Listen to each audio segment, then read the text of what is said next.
one breath, one word. We are all one spark, sun becoming.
What you have just witnessed me doing as the music played was creating a statistical summary sheet and a time series graph. There's our stat summary sheet and our time series graph, or a line graph depicting data values over time. I'll go back to the data that we're working with. We're looking at two variables. We're looking at annual sales measured in thousands. So in year one, they sold 98,000 units. Then the ESI variable, that stands for Economic Strength Index. That's a composite measure of economic strength. in the region where the company is located. And the ESI is measured on a 250 point scale. It looks at several different dimensions of economic strength, combining those into a composite measure. The stat summary sheet, here's what we have here. I did lay it out differently than I normally lay out a stat summary sheet, just to show you that it doesn't always have to be the same way. Some of you have been laying out your stat summary sheets this way, where you have your statistical measures, the labels for the statistical measures in the columns, and then you have the focus variables over here with the measures for each of those focus variables in rows. Now again, this was kind of quick and dirty. I do need to clean this up a little bit. I'm very particular about this. Let's go ahead and get everything centered up. Let's increase the font size, and let's go bold. But in this statistical summary sheet, and I'm not going to go through the whole process again, I just mainly want to show you how you could lay it out differently. But in this statistical summary sheet, we're just looking at the mean, median, first quartile, third quartile values, and the interquartile range. What I really want to focus on here is the time series analysis aspect. We've already, in a previous assignment, in a previous video, I've showed you how to create a line graph showing how data values for a variable changed over time. And in our example, and in your homework, you had 308 points in time. Now here we only have 10 points in time. We're looking at both of these variables over a 10-year period. And what's different about this video tutorial is that we are dealing with multiple variables. We have our economic strength index variable. We have it over time, measures for it over time. Then we also have our annual sales values over time for this 10-year period. And I'm going to go ahead and show you how I did this. Not that hard. You guys won't have any problems with it.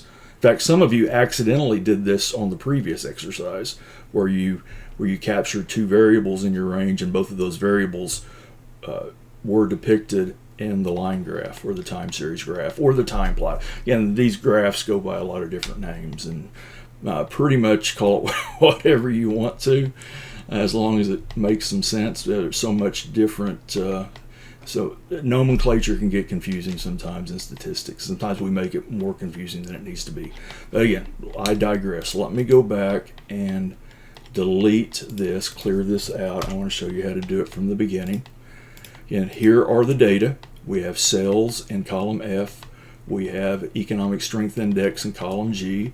Our rows are from 6 through 15 for each of the variables. Also, for our time series graph, we also need to capture the year. The year needs to be shown along our x-axis in our graph. So our range is actually going to be E6 through G15 that we are going to use to create this graph. So let's go back and let's insert, and let's choose scatter with smooth lines and markers. That's what we want right there. And now we're going to select our data, and I'm not actually going to select the data. I'm just going to write in the address where the function can find the data, and the name of the sheet containing the data is sales O time. So sales O time, exclamation point, and we want E6 through G15. And we should have the beginnings of a time series graph for both variables. And we do. There we go. We need to clean it up as always. This is not a finished product. If you submitted this as a finished product, you'd lose some points, because appearance is important. But it's also more than just appearance. We need to add a chart title. We need to add axis titles, because that is going to make the information depicted in the graph more meaningful to the people, to the consumers, to your bosses, to your supervisors, to your clients who are looking at this graph. So we need to add axis titles. chart title. We also need to adjust our scales for the X and Y axis. So let's go ahead and adjust the scale for the Y axis. It runs from 0 to 250. We don't need to go all the way down to 0 with that scale. I believe that value is 98. So I'm going to change this scale from 0 to 250 to 75 to 250. If I can get, there we go. Format axis. Then over here, axis options, bounds, where it says 0, change that to 75, enter, and there we go. We have our x-axis scale ranging from 75 to 250. Along our x-axis, I might have said, I get that confused. Along our x-axis here, this scale represents years, a 10-year period, year 0 through 12, and I don't really like the way that's formatted. Let's change that up, format axis, and we'll go ahead and go with 0 as our lower bound, but let's change our upper bound to 11 because we only have 10 years. Let's change the upper bound to 11. That's one of the changes we're going to make. Also, I don't like the, how did that happen? I don't want -1. There we go. So we have 0 to 11 for our lower and upper bounds along our x-axis scale. Now, where it says units and it's major, I want to go ahead and change that to 1. So there's actually a reference along the x-axis for each one of our years. This is the data for year 1, this is the data for year 2, and so on. Our y-axis title, what we have there are measures. We have two measures. Measure of economic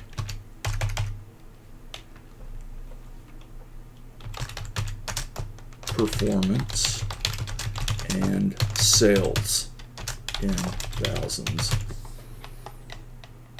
And it worked out nicely here that this scale works for both of our variables. It may not always work out that way. You may have to be more creative so that consumers of your graph, the viewers of your graph, will understand what's depicted in the graph.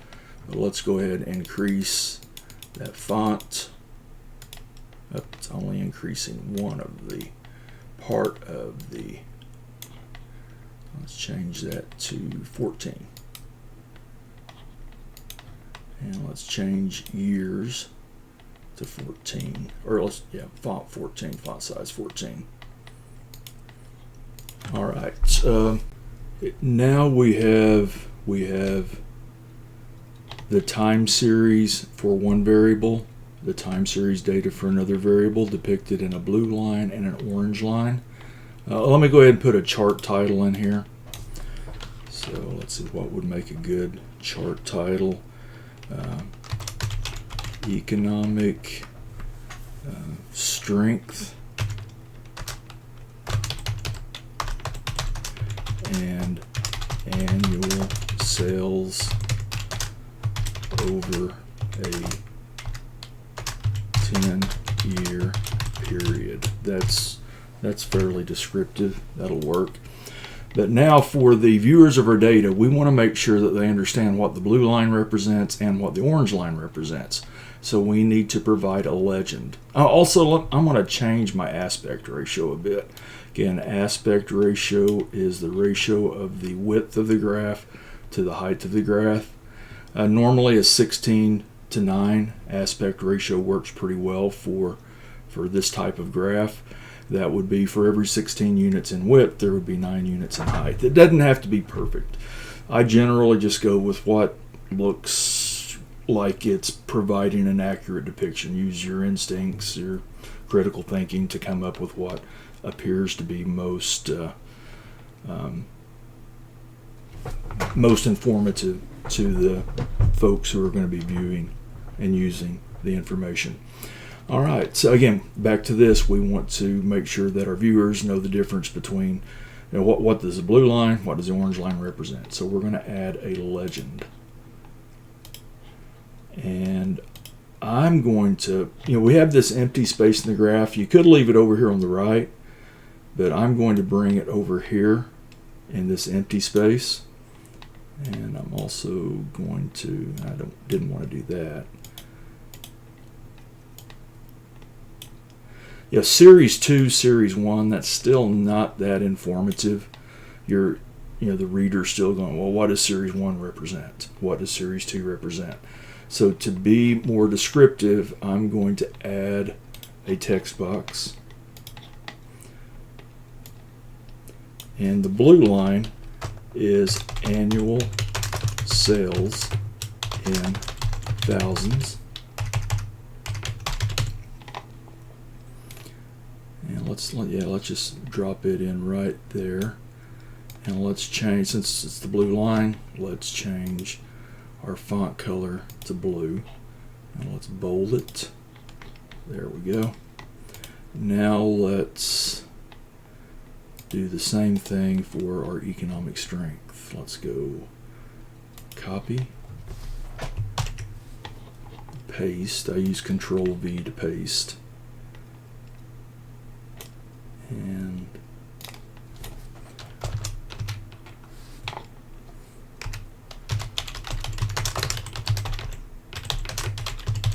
economic strength index, let's change the color.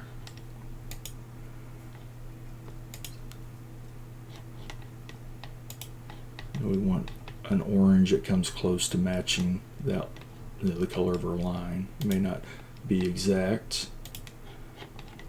Let's bold, or it was already bold. There we go. And don't like that color. Pardon my OCD. Let's find a better color.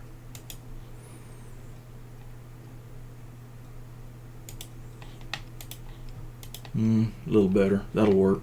But again, with this legend, and it's describing for the viewers that the blue line is our annual sales in thousands, and the orange line is our economic strength index.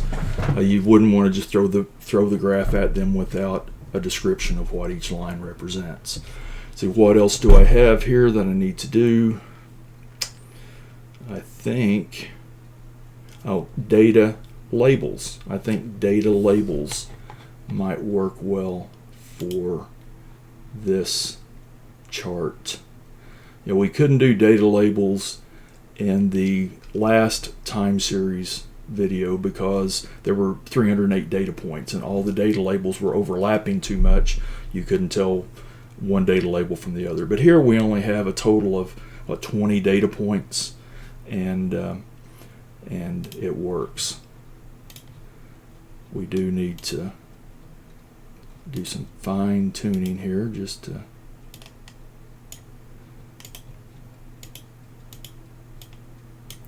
there we go, that 197.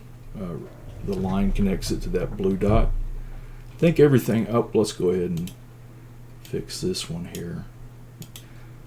All right, I think it's pretty good. Let me try something though. Let's increase the font size for our data labels, and let's get really creative here. Let's change the color. There we go. So we got blue numbers to go with the blue lines. I know some of you are thinking, what the heck? Why is this important? Well, again, it may be, changing the font colors may at the end of the day not be that important, but it takes a second. Snazzy it up a little bit. Be an eye catcher when you can be. And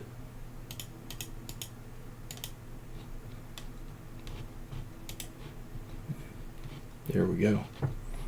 See if I can get a better shade of orange there. Still struggling with. Let's try this one.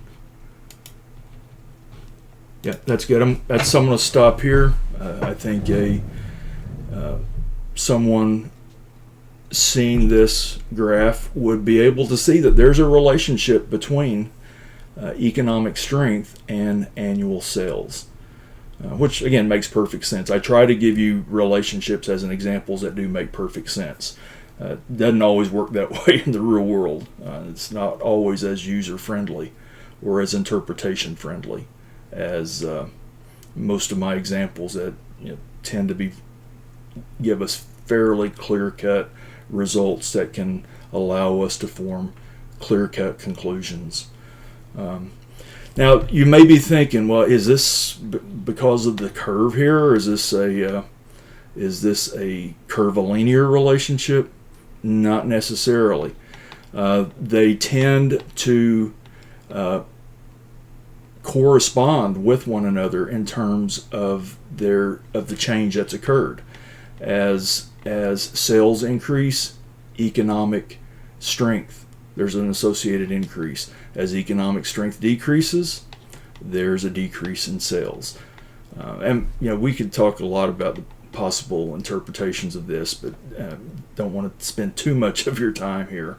But now, again, my point here, this is not necessarily a curvilinear relationship. It's very likely a linear relationship because both of the variables, both of the measures are curving in accordance with one another, which would result in a linear relationship if we were to create a scatter diagram, which we are going to do next. To get a better handle on the nature of the relationship between economic strength and annual sales, let's create a scatter diagram and then also calculate the Pearson's correlation coefficient between these two variables. One thing we want to, in my mind, economic strength is going to be our independent variable that may have some effect on the dependent variable, annual sales. So as we create our scatter diagram, we want to make sure that it's formatted so that it indicates that variable X, our independent variable, is the economic strength index. But let's go ahead and knock out a scatter diagram for these data that's going to give us more information. It's going to give us more information about the strength of the relationship, but also the shape of the relationship. Is it linear? Is it curvilinear? That's something we need to clarify. To create a scatter diagram, it's going to be a lot like what we just did, and we've done this before, so it's not new to you. But let's go right here below our time series graph, insert, scatter, just a regular scatter. We don't want scatter with lines. We don't want our points connected. So just a regular scatter is what we want. Now we want to select our data. And our data for our two focus variables are found in sales O time, that sheet, sales over time.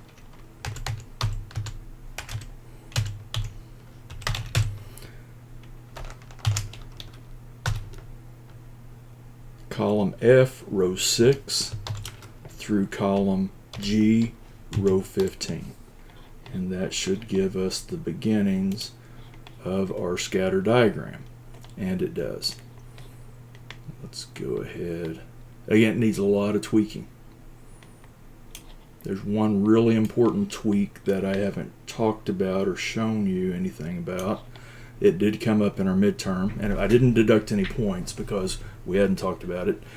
But the tweak that I'm talking about has to do with the x-axis and the y-axis. Along our x-axis, best practice and tradition, along our x-axis, we should have the scale for our independent variable, which is economic strength. Along our y-axis, we should have the scale for annual sales in thousands.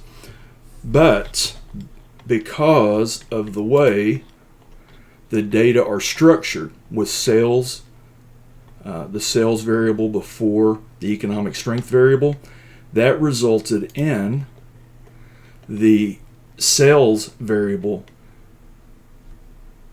being identified by Excel as the variable for the x-axis. So we need to flip these around to make a long story short. And again, best practice, whatever you consider your independent variable should be along the x-axis. And that's not what we got. We need to flip it. So let me show you how to flip it. Highlight, click on the chart filter icon, select data, and this menu is going to appear. This window is going to pop up. You want edit, and we have the range for our x values and the range for our y values. We want to re-enter these. Right now for our x values we have F6 through F15. Should be G6 through G15. And for our y values, it has G, should be F. So that's all we need to do here to get these flipped.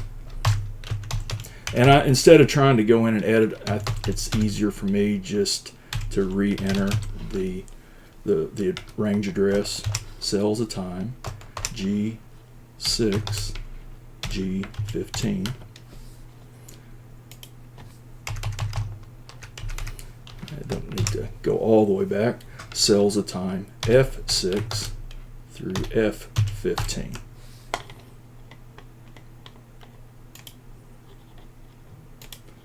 Okay, now we have them flipped, our x and y axes now, but we still have some cleanup to do. We want to, just like we did for the time series graph, we want to make some changes to our x axis scale and our y axis scale.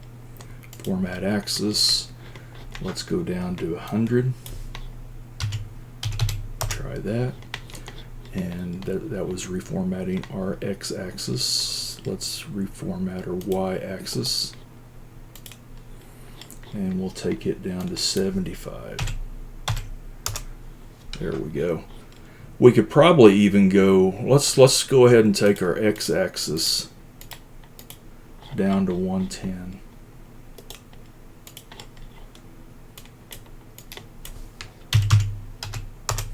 There we go. All right. Now we need axis titles. For this axis, this is our x-axis. This is our independent variable.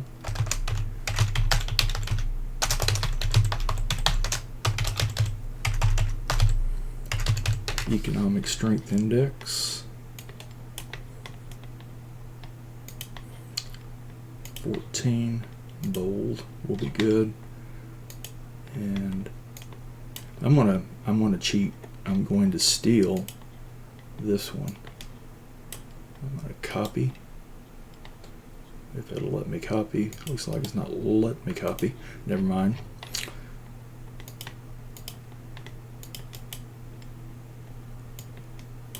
We want measures economic strength and annual sales in thousands, and we also want that to be a little bigger.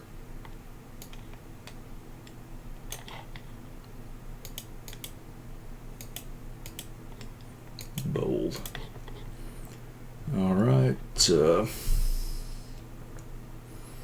Chart title. I think chart title is really all we need. We want to be consistent here. Okay, we want the same chart title, because what we're really doing is presenting the same information in a slightly different manner. Same information relationship between these two variables, but in a slightly different manner. So we want to go with economic strength and annual sales over a 10-year period.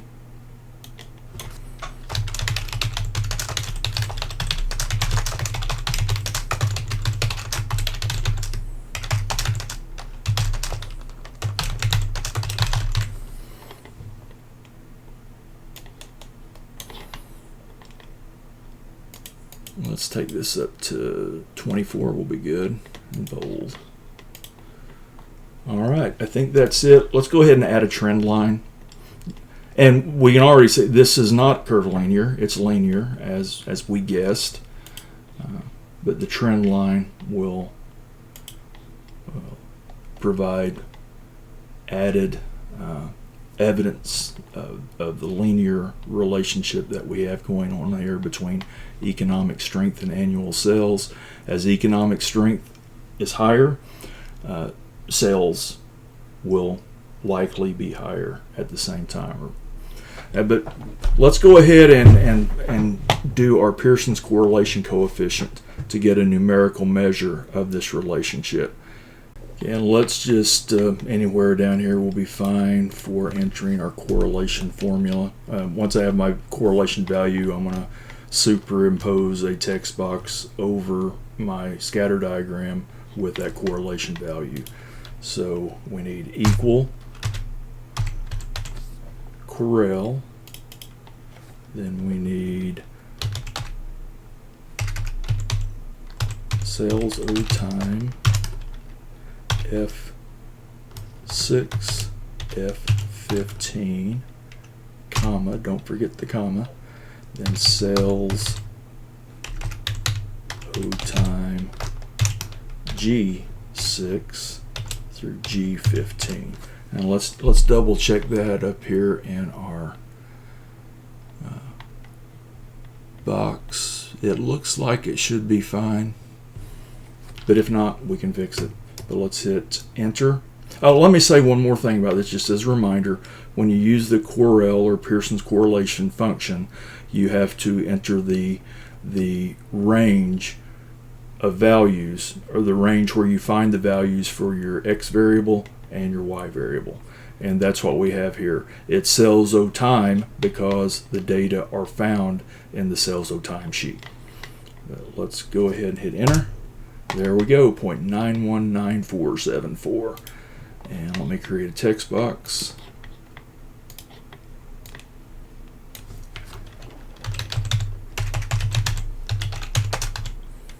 Pearson's R equals positive 0.9195. Round that to 4 decimal places.